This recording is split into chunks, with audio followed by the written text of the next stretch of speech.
It's We like we're live. we're live and how we are literally, I mean, literally being killed by the dumbest people on earth.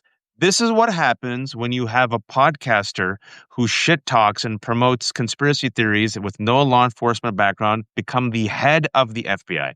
This is what happens when you're a rich, pampered friggin' nepo baby who has lived a life without any accountability, who's fallen into the friggin' conspiratorial swamp, and without any medical knowledge becomes the director of health and human services. This is what happens when you have a completely criminal, selfish, racist vulgarian who doesn't give a shit about anything or anyone except his own grievances and appetites become the president of the United States. Instead of healing the nation in the aftermath of Charlie Kirk's murder, instead of lowering the temperature, instead of, being pro-American, pro-national security and going after the number one domestic terror threat, radical right-wing extremism, the GOAT for the past 10 years, you instead have the president and his reeks and his confederacy of dunces use Charlie Kirk's murder to implement their own Rackstack fire moment and crush civil liberties.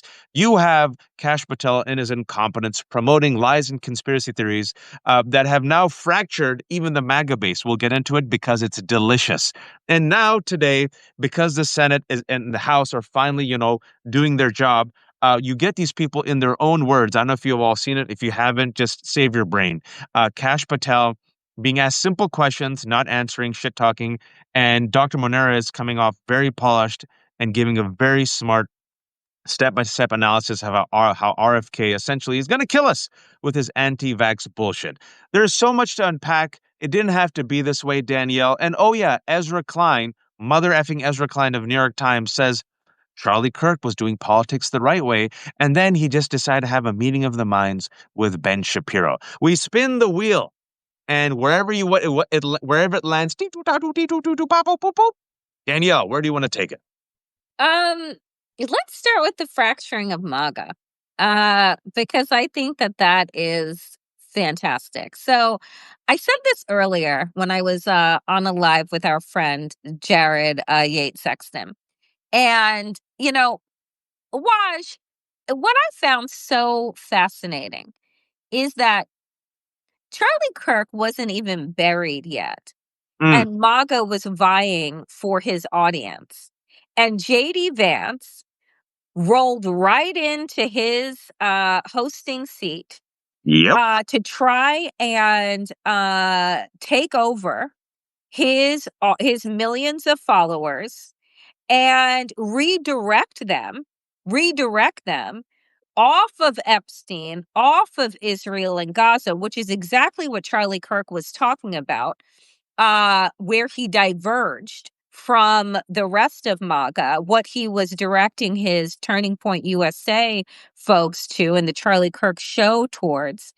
And here goes JD Vance sliding into that seat, bringing in a parade of officials to toe the company line. And I just thought to myself, you had him do that. You had Alex Jones talk about he's going to take up the and Ben Shapiro talking about they're going to take over the college tour and like do all these things. And I'm just like, none of this is actually in honor of your friend's legacy and your friend's memory. All of this is in service to your bottom line and your own egotistical needs. And so I think to myself that one, Turning Point USA, which I said earlier, was not an organization that was founded by the grassroots. It is an organization that was funded by billionaires in order to infiltrate college campuses and take hold of young minds. And they used Charlie Kirk as their tool. And as Jared said earlier in our chat, this very same people that funded TPUSA and Charlie Kirk are the same fucking people that are funding the abundance ideology that Ezra Klein is so busy out there shilling out to the public, while he pretends now to be somebody's moderate fucking Republican where he was once a progressive. But cash rules everything around me. He got a little bit of cream and now he's changed his fucking tune. So I'm telling you, folks, you need to pay attention to who you get your information from. And if you have not already, Ta-Nehisi Coates wrote the fucking rebuttal to Ezra Klein's piece in the New York Times. He wrote the rebuttal in Vanity Fair, and it was fucking exquisite because he used Charlie Kirk's own words linked to his own videos and said that if this is what it means to debate, meaning that you can debate people's existence, their humanity, their self-worth, right? Then this lost cause celebration that you all are doing is destined to fail. And folks, if you have not read that piece, go ahead and do that because I think that it was free. But the way that these people, Donald Trump, even in his response, how are you doing since the passing of this man that was supposed to be your friend? And then he pivots to talking about his new ballroom. Immediately pivot. But by the way, these are the same people who, when Ben Carson, right, dies of COVID. What was it? Was it Ben Carson? Herman Cain, Godfather Pizza. Right. Herman Cain. When Herman Cain dies of COVID, these motherfuckers didn't even bother to do a memoriam for him. They'd never mention that motherfucker again. So I'm just like, MAGA, take note that God forbid you pass away, they are on to the next. And if you have no audience of value to them, you'll never even be thought of again. It's wild. They are so sociopathic. And slide into Charlie Kirk's seat. And I'm like, you haven't even put that man in the ground yet. And you're already commandeering his audience. And yes, Natasha, the right word, vultures. Yep. Absolute fucking vultures. I had a fantastic conversation with Princeton professor Kevin Cruz. You know him, you love him. I'll have it up because he doesn't like Substack, so we did it on Zoom. I'll have it up later tonight. He had this great piece about the White Citizens Council. And he talked about, we talked a lot about the sanitization of Charlie Kirk, the whitewashing of his sins, the Ezra Kleins of the world. And I said, there's something that me and my co-host Danielle have noticed is we always ask, how could this country memorialize and praise racist slavers who were traitors to this country, who lost the war? And I said, we always joke, people of color, that in order to have statues and monuments and bridges named after us, we would have to create bridges. Like, here's this darky. He literally created the bridge. Let's name this bridge after him. And maybe they'd name one bridge after us, right? And so we always sat there and wondered, how could this country let racist, treasonous losers be named after, name schools after them and bases after them. Highways. And you seeing it in the last week, look what they did with Charlie Kirk. And so Kevin, I'll have it out later today, had this great historical analogy because I'm a historian. I look at the past. He said the White Citizens Council promoted all of the hate and pro-segregation policies of the KKK. But instead of wearing hoods, they had suits. There were lawyers, professors, doctors, they went to church, they had wives, they were civil, but they promoted the replacement theory, they promoted all the same shit of the KKK, but without the hoods. And he said at that time, the North saw through their BS and called them out. Well, now in 2025, the North doesn't call out their BS, the North is complicit. And Kevin said this, because I'm glad Kevin said it before you and I had to say it. He said the reason why they do it is because they're part of the same group. The reason why they do it because they're white, they're wealthy. He said it. Yep. What you and I had said for years, it doesn't affect them. It doesn't affect their bottom line. And what you and I have said is fascists come for everyone. I give you Mike Pence running for his life on January 6th. I give you the Donald Trump's assassin who was a radicalized white man that no one talks about. And Danielle, let's go back to the fissure that's happening in MAGA. It's happening right now, folks. The Trump and Kash Patel and Dan Bongino and Pam Bondi radicalized the MAGA base with the QAnon conspiracy. The QAnon conspiracy, for those who don't know, emerged from the swamps of 4chan and right-wing neo-Nazi insane like circles. They decided, oh, we can use this. So let's mainstream it and promote it. The QAnon conspiracy says that the left, anyone who's against Donald Trump is part of an international cabal of devil-worshipping, child sex trafficking monsters who kill children, rape children, and drink their blood. I'm not making this up. And they're led by the Jews who are using black people and women and feminists and Muslims to weaken and replace Western civilization. I'm not making this up. They promoted this even after the FBI warned QAnon will radicalize individuals and groups to commit violence. It did. Vance Bolter, the guy who killed Melissa Horman, in part Trump voter, radicalized by QAnon. Ashley Babbitt, January 6th, radicalized by QAnon. And now their holy grail, folks, was the proof, the thing that will prove QAnon, the thing that will prove the deep state exists was the Epstein files. So Kash Patel, Dan Bongino, and Pam Bondi are now the deep state, Danielle. They promised their base release of the Epstein files. And that shit ain't coming out because Donald Trump is all up in it. So now you're seeing fissures. Now you're seeing fissures already. That same Kash Patel, Yeah. because he's so inexperienced, sitting there cockeyed, had no leads. The father of Tyler Robinson asked, the guy turned himself in. The FBI was completely lost.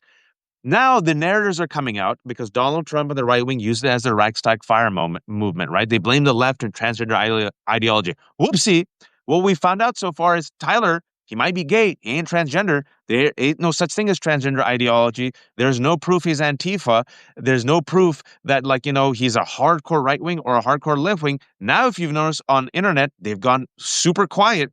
Once it was Tyler Robinson, did you notice Carrie Lake did a full 180, started praying for Tyler Robinson because he's white? And now, folks, if I may, because Danielle, I did this so you didn't have to. I saw Candace Owens. I know, and I just watched the clip, but please set it up for the people so I've we can never seen it discuss. before. The first time she went on, there was 300,000 people watching. The second one last night, there was like 2 million views in 2 days. She is super influential in conservative spaces. Like 25% of MAGA listens to Candace Owens. Folks, Candace Owens, unlike all these other grifters, actually seems to be the only person, I'm going to say it, even more than Erica Kirk, based on her performance, seems to be deeply personally affected by Charlie Kirk's loss. Like Kirk was her friend. Candace Owens is on a warpath. Who knows, but she's on a warpath. She said this is not a right issue. This is not a left issue. This is about going against evil. She says, all of you people, you pretenders to the throne, all you people sliding into the king's chair, I'm going to call you out. I wonder who she was talking about. She had the text messages. She's got text messages. She's talking about him being pressured by Israel and Bill Ackman. She says that he was scared for his life.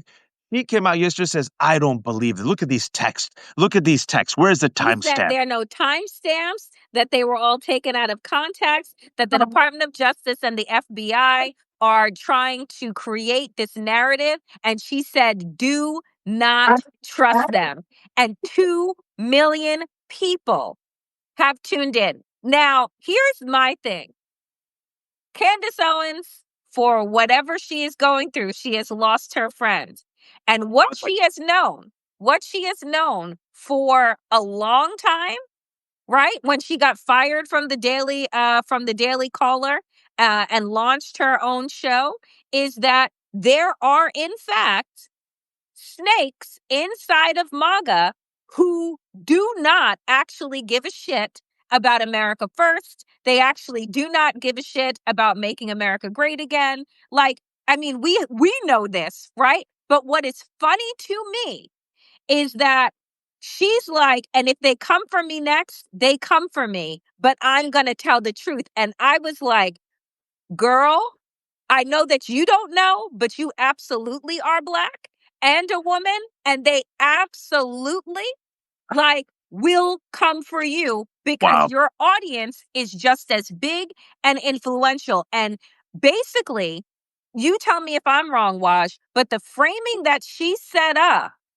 is really framing like the real MAGA, I guess, against who she is now calling these shills, because that's what, and I believe that when she said that, she was referring to JD Vance, who had literally slid into the chair, like I just I think said, so too.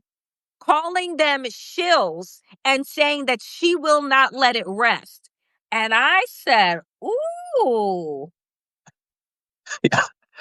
To quote Ken Watanabe from Godzilla, let them fight. She is on a warpath. I'm not God. I don't know her intentions. I don't know what's in her heart, but I'm telling you, seeing her performances, I'm not using that as a pejorative over the past 2 days, and then seeing Erica Kirk's announcement. I was critical of Erica Kirk because that 16-minute video, which I saw, she talks about Charlie Kirk. Okay, she's grieving. She talks about the kid. And then she uses that 16 minutes, and I stand by what I said, as a fascinating infomercial for Turning Point USA, which was a campaign of hate funded by the right wing. And all I know for a fact is that Erica Kirk, after those 60 minutes, Turning Point got even more money. Millions of dollars were raised for Charlie Kirk. Her profile exploded. She, by the way, made her entrance in reality TV shows for those who don't know. And furthermore, she used that 60 minutes instead of reducing the temperature to essentially a not so veiled threat against they and them.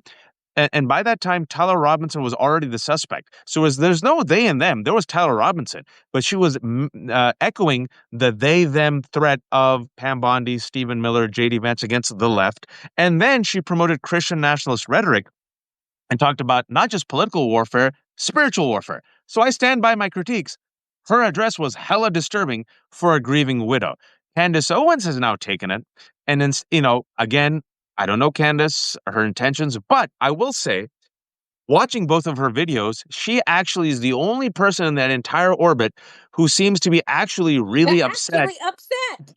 that her friend was killed, and she wants to get to the bottom of it. And she openly said yesterday, "This is not a right issue. This is not a left issue. We have to lower the temperature. I've been complicit. I have learned, but now we have to go over the evil that reigns over all of us." So now she's saying it's not just the right, left, Democrat, progressive, this or that. She goes, Jamie Lee Curtis, who's liberal. She mourned for Charlie. This is not right, left. We have to go over the evil, and this is where the conspiracy theories are not coming out. She didn't blame Israel, but she talked about how Bill Ackman in this meeting before his death, bullied him and other people bullied him. And Israel apparently, offered him $150 million to change his tune in Israel because right now, as you know, the right wing, much like everyone else, has been radicalized in part and they're not supporting Netanyahu. They don't like Netanyahu. They've been radicalized in real time.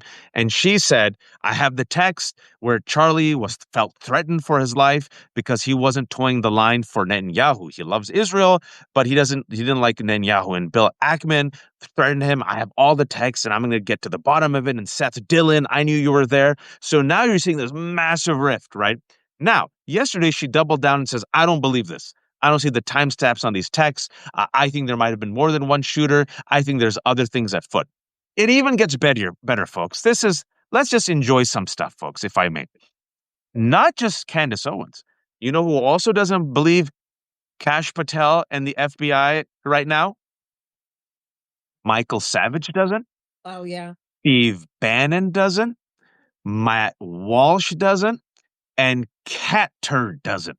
They're like, nope, this doesn't add up. And then within the MAGA ecosystem, because they flirted with anti-Semites, and by the way, I always told Ben Shapiro, I said, you better watch out because the Groypers hate you because you're Jewish. Now they're saying, we don't buy this. We think it was Israel who did it. There's no way anyone could make the shot. So now you got the anti-Semitic Israel angle, and you had Benjamin Netanyahu come out. He was being interviewed by Greta Susteren on Newsmax. Greta Susteren asked him, Israel had nothing to do with this. And he goes, Israel had nothing to do with the shooting. Folks, eat the popcorn. Danielle. I mean, one, I just look, this is a system that was built off of conspiracy theories.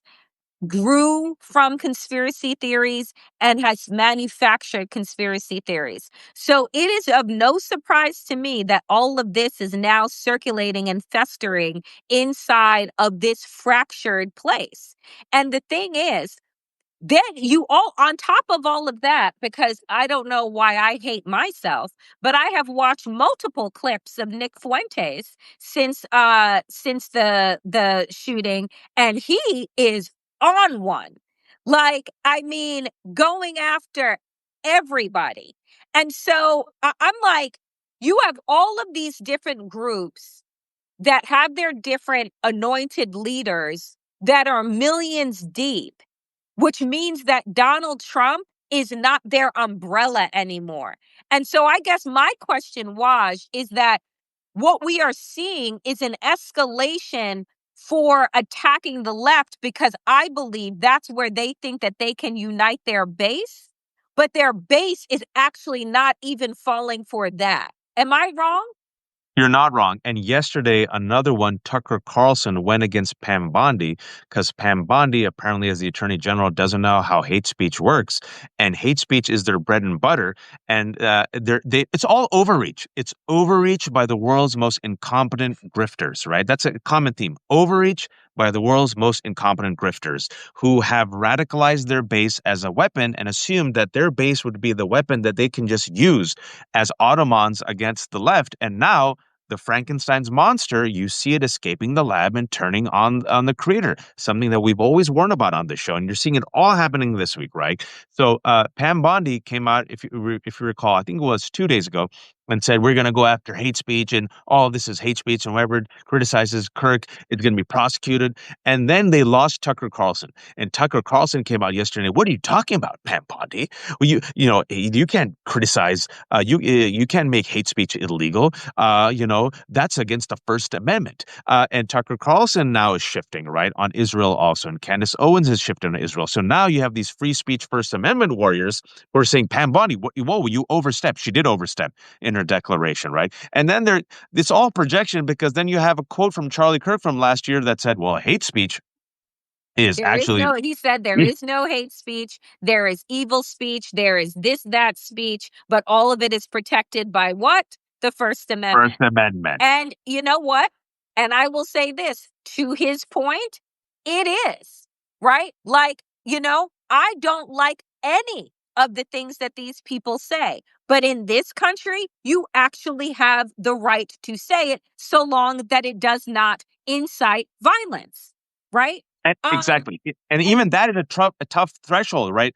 Fighting words, incitement to violence is really tough to prosecute or prove that your words have led to imminent, acts of violence, right? So now you have Tucker Carlson and these free speech warriors and First Amendment warriors who also, have profited off of hate, much like Charlie Kirk, saying, whoa, whoa, whoa, Pam Bondi, easy. So now you got them going against Pam Bondi. You also have Kash Patel versus Pam Bondi. And now you have Kash Patel floundering over the past 2 days. Did you see his crash out with Eric Swalwell? Oh, he had several crash outs. He had a crash out yesterday with Cory Booker. Today he had a crash out with Swalwell. Talk to us about the Swalwell one, because I think he asked him a simple question, whether or not he... Swalwell went and said to him, did you tell the attorney general that Trump was in the Epstein files? He asked that question about 5 times. He slowed it down and read it like a fucking bouncing ball. He's like, let me do this for you. Did you tell Pam Bondi that Donald Trump was in the Epstein files? This motherfucker sitting there. Asked and answered, asked and answered. Why don't you spell it out? I've already asked and answered. And he said, you know what? I'm going to take your evasiveness as your consciousness of guilt. Because he's like, because the question is very easy. Yes, I did. No, I did not.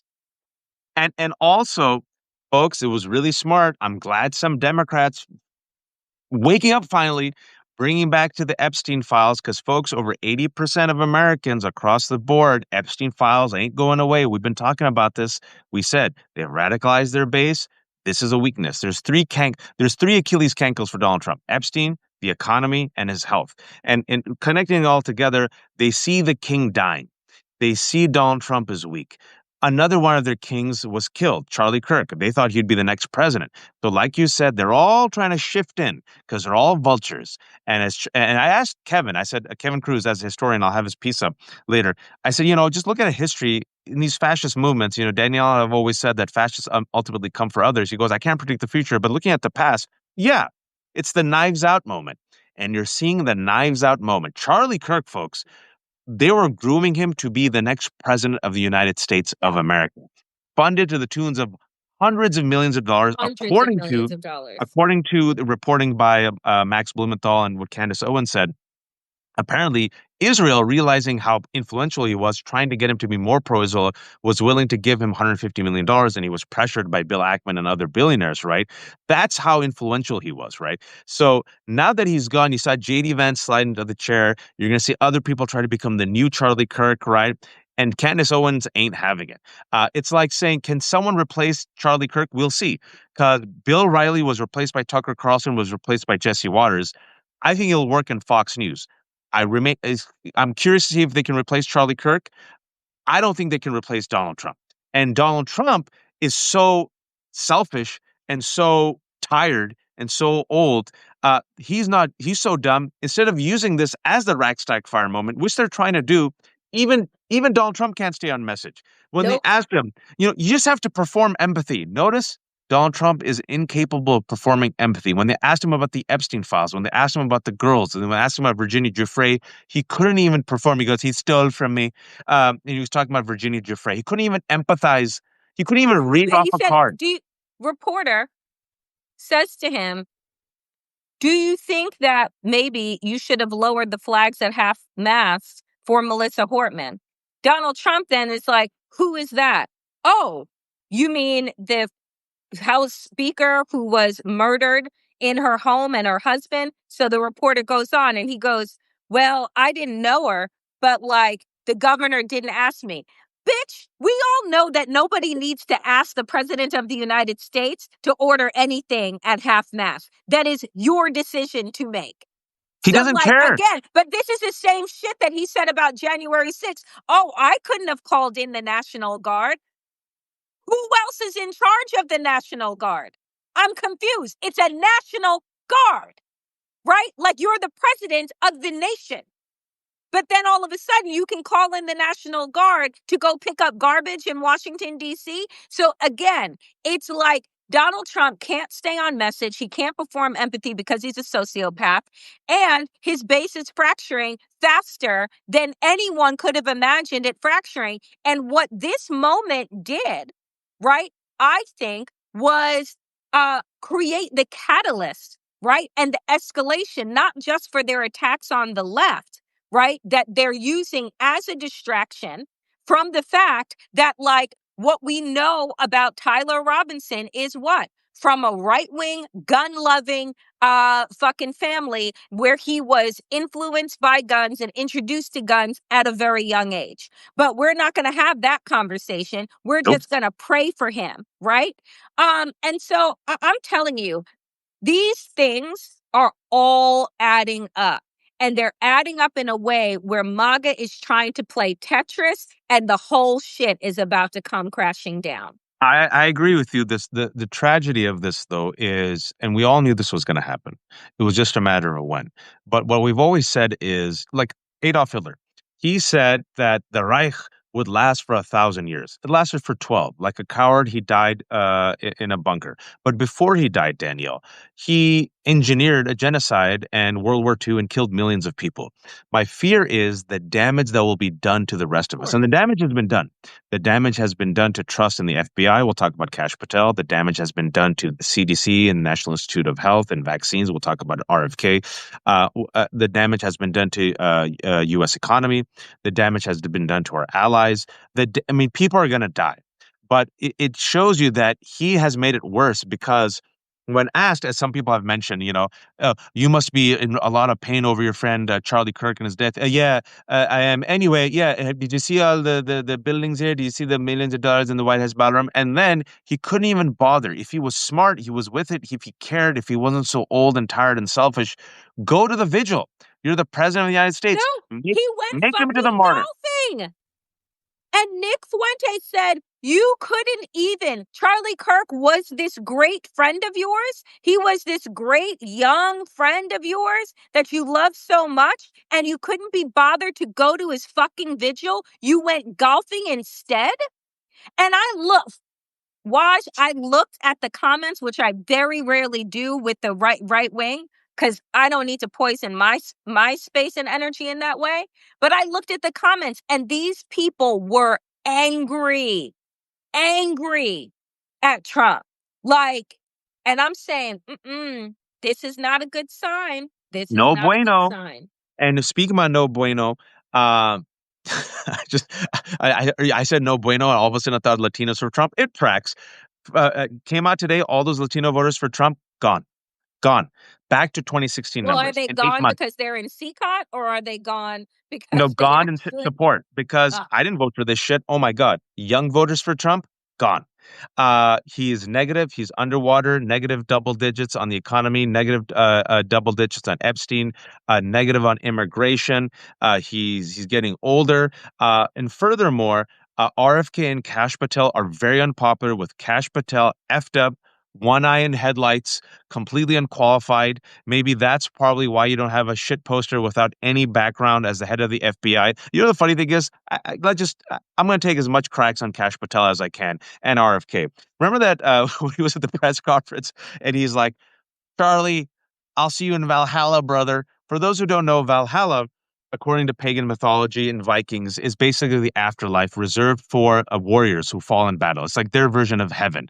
It has been co opted in part by a lot of white supremacists and Nazis in recent years, right? So the white men who are the warriors for, white Christian nationalism, they will go to Valhalla and they will be embraced by the finest of buxom blonde maids, and they will drink mead, right? And I was like, Cash Patel, once you die and you go to Valhalla and you knock on the door, they're like, get the F away from here, you dirty darky. You're not getting into Valhalla.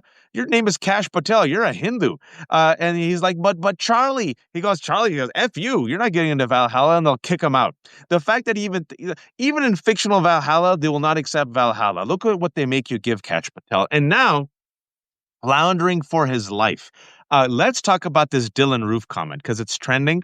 And folks who don't know, Dylan Roof was the white supremacist, a man who shot up and killed nearly a dozen black people in a historic church, a man who was influenced by white supremacy and also white Christian nationalism, a person who had access to guns, a young white man who thought that black people were erasing white people through intermarriage. And so he had to save white people, see a trend, and he shot up black folks, right?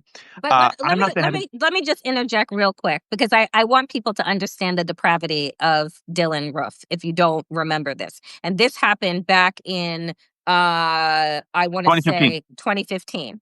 So Dylan Roof went into Mother Emanuel Church in Charleston, South Carolina, right? Joined their prayer group, right? Where the folks were like looking at Wow. him, but black people are very welcoming, particularly inside of the church, and they welcomed him in. And while those black parishioners were in the midst of prayer, Yeah. he killed them. That's what I want folks to understand. And after he murdered these parishioners while their eyes were closed, praying to God in their church, the fucking police of Charleston, right, took him to get a snack at fucking Burger King before they took him to jail. So I want people to understand the depravity, this fucking Christian nationalism. They don't know fucking God, okay?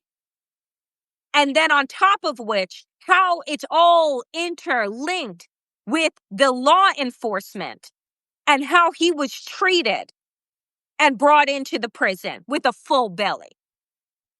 And Dylan Roof was in part influenced by Anders Breivik, the Norwegian mass shooter who killed 76 people in Norway, who left behind a 1,500-page manifesto talking about Knights Templar and white supremacy and Valhalla, and citing all the right-wing Islamophobes that I wrote about, and a person who wanted to punish Europe for being kind to multiculturalism and tolerant and bring in Muslim invaders. And he left behind a 1,500-page manifesto as a DIY to other right-wing extremists. He would influence in part Dylan Roof. He also influenced Brenton Tarrant, the Christchurch killer who killed 50 Muslims at Christchurch, New Zealand. All these people also share the same beliefs. It was Dylan Roof who saw black people as invaders. Brenton Tarrant saw Muslims as invaders. Patrick Crusius was influenced by Brenton Tarrant a few months later, killed Latinos in El Paso, Texas. A few months earlier, Robert Bowers, using the same language of Donald Trump, of invasion and the replacement theory, killed Jews in the Tree of Life synagogue, right? What's the common link? A white supremacist conspiracies, ideologies, white nationalism, the same language that is promoted by the right wing and by Donald Trump and by Lisa Stefanik and the conservatives, because they realize, oh, we can mobilize our base, harness their rage, and get them to attack LGBTQ, immigrants, Latinos, Muslims, black people, and show them all as critics, right? That's what happened. So today, he had the House, he had Democrat, I think her name was Kamala Dov. She said, Dylan Roof, who followed white supremacist propaganda, murdered 9 black parishioners in 2015. Do you deny this? Patel, I'm sorry, Dylan Roof? Can you give me more information? She goes, you're the head of the FBI. You don't know who Dylan Roof was? He goes, what? And Danielle, I swear to you, I saw the whole video clip. I believe he has no idea who Dylan Roof Yep. is. I Like, mean, he has no clue. does it surprise us? Does it surprise us? Because they believe in the boogeyman that is some transgender, lesbian, black, Muslim, disabled shooters, right? That's who they believe in. So anything that comes across their screens, and it probably doesn't even reach them in the bubbles that they exist in.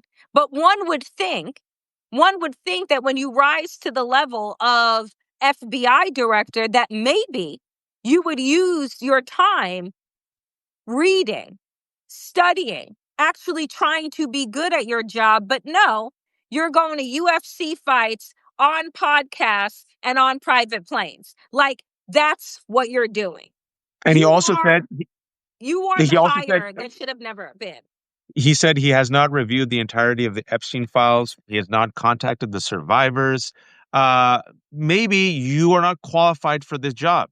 And furthermore, what we also saw is the DOJ, as of yesterday, because they're trying to, folks, their whole narrative is collapsing. You know what Danielle and I said last week is, there's no shooter last year. There's no motive. And I want to remind everyone that the person who tried to kill Donald Trump was a radicalized, white, gun-loving dude from a Trump-loving family.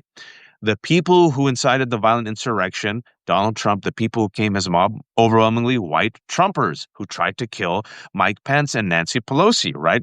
The person who killed Melissa Horman had a hit list of 70 people. Vance Bolter, right-wing Christian nationalist Trump voter, unhinged, radicalized by conspiracy theories. So what we were saying is, Daniel and I, and WhatsApps, and we're like, it could be a white guy. It could be a white guy. We don't know the cause of radicalization. I wasn't surprised. Ends up being Tyler Robinson, the suspect, 22 years old. What we know about him, loved guns, grew up with guns. Maybe, Danielle, can I throw this out there? Anytime there's a Muslim shooter or a black shooter, and I'll say this as a Muslim since 9/11, I have to apologize for violent crime I've never done. The imams come out. The mosque has to apologize. They find out who he listened to. They find out what mosque he went to. They interview his parents. They read all his books. They talk about the culture. They talk about how it's ingrained within that society, right? All Muslims have to come out and condemn, condemn, condemn. Oh, I don't know. What is it about this white conservative culture that has their kids pose with guns from a young age? How come there's no talk about culture and white culture and gun culture in America? Oh, because white people don't look in the mirror, they don't see themselves. As I said on Democracy-ish, they look in the mirror, they break it apart, and then throw the shards at everybody else. The reality is, right, is that also, right, you have mainstream corporate media that is run by very powerful, wealthy white people that are not going to prop up a narrative that is ever going to detract from their superiority, right? From their perceived superiority. And that is what would fracture that. My question, I just come to think about it as you said it, and you tell me if I'm wrong. Have we heard from Tyler's parents? Nope. We haven't heard from Tyler Robinson's parents. There's been no stakeout of cameras on their front lawn in the way that they would do if he were Muslim, if he were Black, if he were queer, if he were trans. So you're telling me no one has decided to interview those parents? I mean, I know the Daily Beast got an interview with grandma who said, don't go calling us fucking Democrats. We're all Trump all the time. So I guess they don't want to interview the parents because As Tammy said, the only quote we got from was from the mom, and I want to unpack that real quick. It's important. Oh, he was moving more to the left in the past year. And then she follows it up with, this is the only thing we've gotten from the mom. He became more pro LGBTQ and more pro gay. Danielle, as a Black queer woman and as the sole representative of all queer people on earth, thank you. can you tell us, as an expert on all things gay, the open and closeted LGBTQ members of MAGA? Can you tell us about this? Right. So they all exist. All you have to do and watch, and I talked about this on Monday. Do you know the site that goes crazy whenever they all gather at conventions or their retreats or anything like that? Fucking Grinder. Do you know what Grinder is? Grinder is a site that is largely used as a looking for sex app by gay men, right? And that site goes bananas whenever they gather. So the It shut idea, down. It right? almost shut down The because of the type of idea activity. that that these people think that you can't both be gay, white, radicalized, right? And on the right is wild to me. Where do they think that the log cabin Republicans come from? And by the way, I'll tell you something disgusting that I learned this week, which was that Fire Island, the Pines, which is one of the gay male areas, and you have Cherry Grove, they had the audacity to lower the fucking rainbow flags at half mast for Charlie Kirk.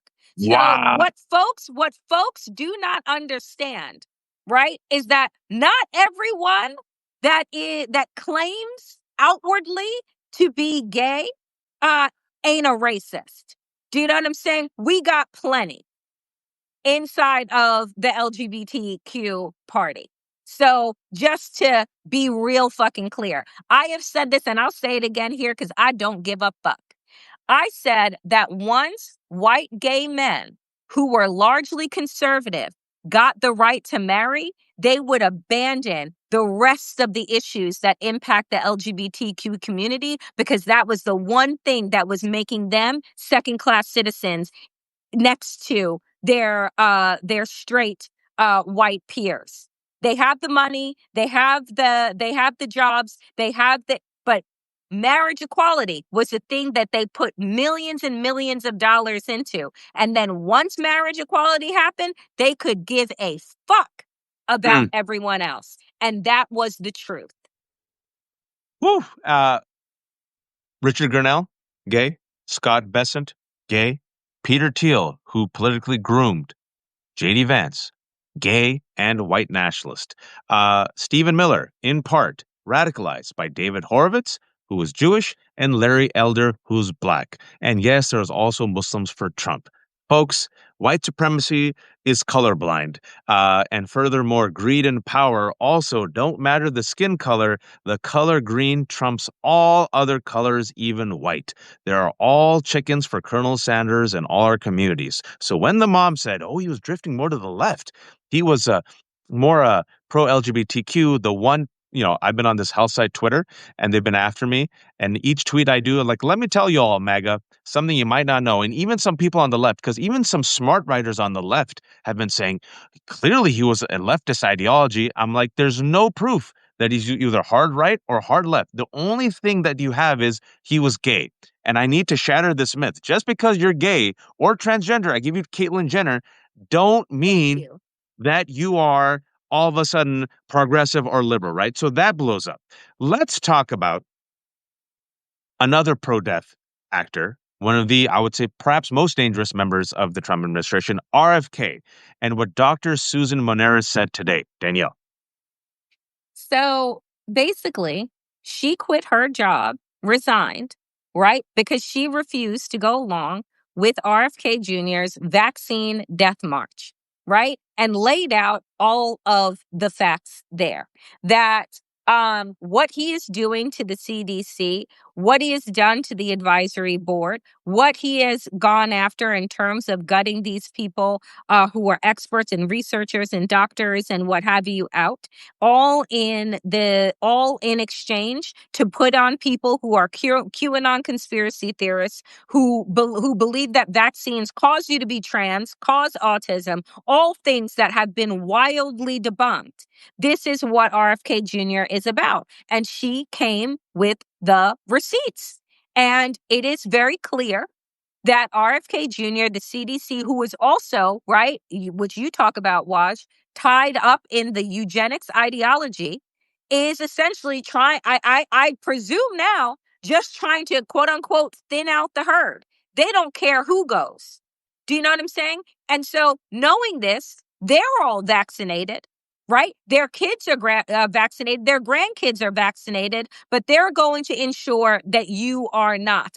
And what the new West Coast Alliance did today, which is Oregon, California, Hawaii, and Washington, what they came out with today before the HHS announced anything, before the CDC announced anything, they came out with their own recommendations for that collective, and essentially are like, we're not following RFK Jr. because we're not going to kill our constituents. You know what? Sorry, folks, you saw chaos because I have like three kids trying to do a whole bunch of stuff. So I was listening to Danielle, and also when you got three kids, it's your life. The kids have friends here too. Susan Moneris, she was appointed by Republicans. And she said today, that RFK told her, you better not talk to Congress or else. She literally said, nope, I have my Hippocratic oath. I refuse to go along with your death plan. He is planning vaccine changes in September. She said that today. We've been warning people. Florida already has said, who needs vaccine mandates? A piece came out 2 days ago that now shows, Danielle, that 1 in 6 parents Are not don't vaccinate. vaccinating their kids. 1 in 6. That They was have an promoted. NBC News report. That was a month-long research that they did to show the vaccine decline and when it began. And whoa, it started when guess whose first term happened? Donald Trump. Mm. And since then, right, in particular areas of the country, MMR vaccinations for kindergartners, right, have gone from 95%, which was back in 2009, 2010, and has been steadily declining to now in 2024 to 2025 school year is at 75%. And what's going to happen, folks? Children are going to die. Immunosuppressed kids and immunosuppressed individuals are going to die. The elderly are going to die. What's also going to happen, and what Danielle has warned about, is guess what, folks? Mexico a couple of months ago did a travel advisory Right. to Texas because of the measles outbreak. So once this spreads, there'll be countries, in order to protect their residents, will be like, F you Americans, don't come. In addition to these countries turning away from American economy, China is no longer buying soy from American farmers, went to Brazil, which is literally now killing. Went to Brazil and South America, and they said, America, the reason why they would buy our soybeans, folks, is because ours were about 80 to 90 cents a bushel, right? But with Donald Trump's tariff, they were cheaper by 80 or 90 cents in comparison to South America. But because of Donald Trump's tariffs, basically the cost of South America's soybeans versus the United States now equal about the same. So guess who they're not buying soybeans from? Guess whose farms are literally going bankrupt? Guess who's America. killing themselves, Daniel? They're killing themselves. They have been white. They did a piece on white farmers who have literally resorted to just praying. That's it. They're just praying now. And these white farmers voted for, tell them. Donald Trump. So this is a pro-death movement led by the dumbest, most reckless, incompetent people on earth. What we've always said is that fascism comes for everyone, especially fascists. We always said on the show is white supremacy is destructive, but ultimately self-destructive. And as Danielle said, you see the house of cards tumbling. I do not believe that they will be able to maintain this after Trump departs and or gets sick. You're seeing it with Charlie Kirk. Now, this does not mean I'm minimizing their threat, that we're in the clear, because we have a No. feckless and weak Democratic Party. Every single corporate institution has bent the knee. Corporate media is now even to get more gutted. Larry Ellison is now planning to buy TikTok, and he's planning to buy Warner Brothers, which means Larry Ellison and his Nepo son will control Paramount. If this goes through Paramount, Skydance. CBS, MTV, Nickelodeon, Comedy Central, BET. Warner Brothers, BET, DC Comics, HBO, and TikTok, and CBS News and CNN, as I mentioned. You have Mark Zuckerberg. How is this not a antitrust violation? I have no idea. It doesn't No matter. idea. And where does this happen?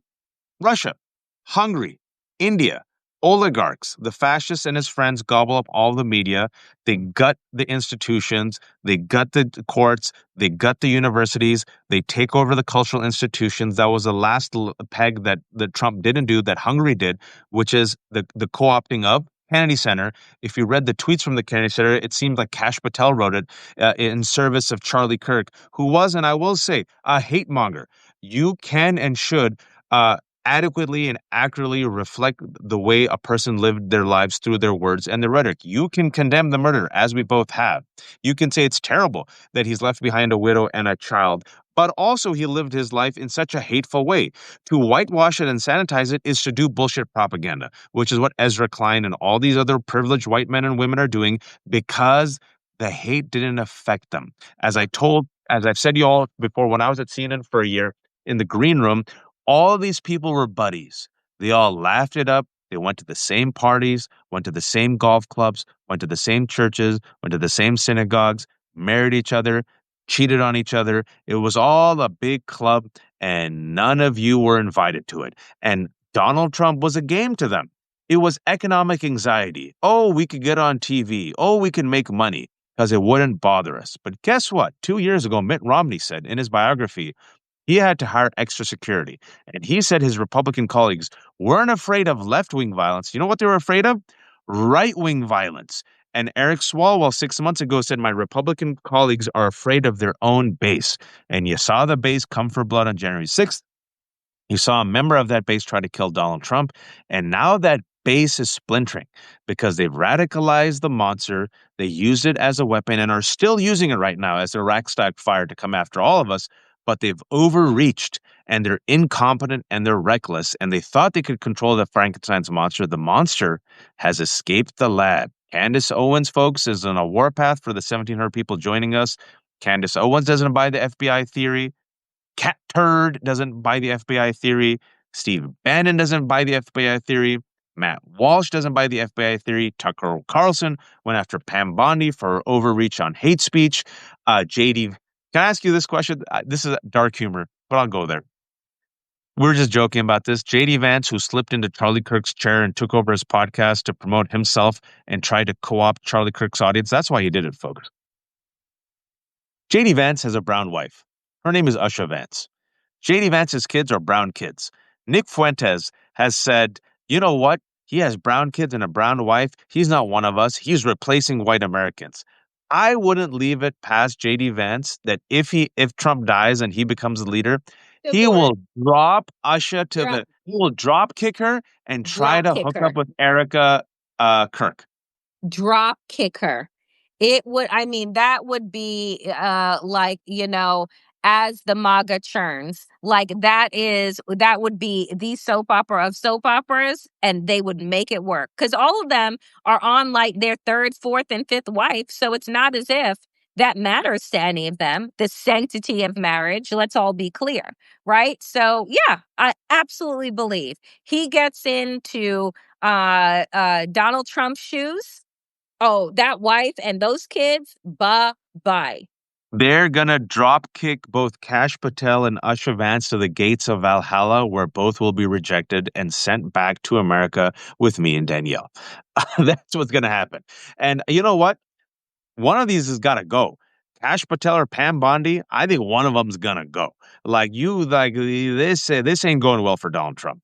And also, I want to call out this piece of shit, Bill Cassidy. Bill Cassidy's a doctor. He's a senator. Bill Cassidy has taken a Hippocratic oath. Bill Cassidy knew how dangerous RFK was, Yep, Danielle, and he yep. voted to And confirm he him. voted for him And anyway. and now Bill Cassidy is doing an about face because he looks at the poll numbers and realizes how unpopular RFK is, and now he's trying to, he elevated Dr. Moneras and her testimony. We keep the receipts. He knew what was up. Louisiana is effed. Florida is effed. And look at Bill Cassidy. Look at what they make you give, Danielle. Look at what they make you give. I give you the final word. I mean, I'm just saying, I just want to echo what you said earlier, which is that for us to be naming these fractures and these fissures is not to be minimizing the threat that is in front of all of us, but it is to say that there are fractures and fissures. And if Democrats actually paid attention, you would exacerbate them, you would make them bigger, you would continue to call this out, and you would show them to be as hollow, to be the vulture class that they are. That is what they are. They are a vulture class. One of their own was gunned down. And instead of memorializing that man, they're all elbowing each other out of the way to commandeer his audience. That is, I mean, it is disgusting. It is honestly disgusting. And with friends like these, like, who needs enemies? And that is why they're all looking sideways at the FBI, at the Department of Justice, because what they have learned, and this is what happened inside of Hitler's regime, you can't trust anybody, right? Because they have all shown themselves to be vindictive, capable liars, right? Death of Stalin. And eventually, it all comes crashing down. Watch the movie Death of Stalin. You'll really enjoy it. Yep. Death of Trump. What's going to happen? Murder of Charlie Kirk. Everyone wants to grab the crown. They're going to eat each other alive, and we have to take care of ourselves, take care of yourself, your family, your community. Start, the great advice that was given to me by Dr. Kavitha Patel. We're talking about the danger to the public health infrastructure system. She said, imagine you're in a plane, Danielle. You know what they say? Put the mask on your face first, then put the mask on your children. So she said that. She's a doctor, and she said, we're in it now. Like all the news that's for our public health is bad. That the type of damage that RFK has already done, folks. So take care of yourself, take care of your family, your loved ones, locally, and then outwardly. Take, rest, be healthy, be informed, be a joyful warrior. Keep listening to independent media. If you can, folks, please subscribe to Damn Digest. Damn Digest is Danielle Sepstack, and also subscribe to Danielle Moody's YouTube channel. I'll be traveling starting Thursday night, so instead of doing the Friday Democracy-ish, we're going to do a special 12 p.m. A check-in on Substack and use that as a democracy-ish because I should rest, but I'm a freak. So we're going to come back tomorrow. And this is the left hook. Like Damn Digest, we have no paywalls. We're terrible capitalists. Everything is free. Please, if you can, become at least a free subscriber. And if you have a few dollars, give it to Danielle. And you have a couple of dollars left after that, give it to me because I have 800 kids. There's almost 1,800 people who've tuned in. We're going to have this up on our websites, on our Substack in about an hour or so. So don't worry. Come back. For those who missed us, we talked about how MAGA is unraveling. They don't buy Kash Patel's theory. They don't buy the FBI theory. Candace Owens on his warpath. Then there's insane conspiracy theories. And we talked about how these conspiracy theories have radicalized their own base. And some of these people who have promoted are the most uncommon people like Kash Patel and RFK, who got grilling. Kash Patel got grilled today, and Dr. Moneris just gave a kind of terrifying, sobering look into how RFK is coming after our kids and vaccines and the health of the nation. Maybe they should have just elected a competent Black Indian woman, but we can't have nice things, Danielle. Basically. Thank you, my friend. Thank you, everybody, for tuning in. Make sure to subscribe. We appreciate each and every single one of you.